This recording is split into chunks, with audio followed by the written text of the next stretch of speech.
We're SOCAN, so we like to ask about music. What would be on your current Canadian music playlist?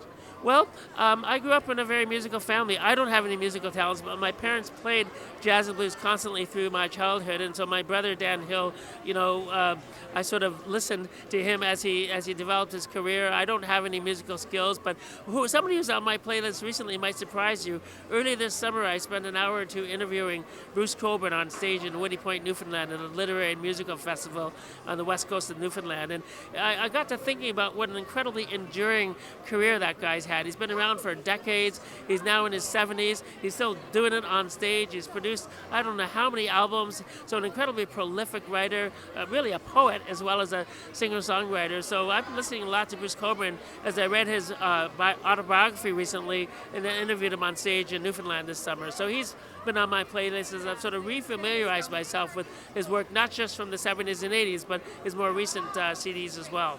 Well, as a Canada's Walk of Fame writer, I guess you appreciate his writing certainly a great deal. I do. Well, he's a very literary songwriter and very poetic, and he's very engaged socially, as I am. And so he's a political artist, but I think in a very authentic way. He doesn't wear politics in a false or pretentious way. He wears it in a real way, and he engages. So he's inspired me a great deal, and I was watching his career from my teenage years. So he's certainly an example of somebody who's on my playlist.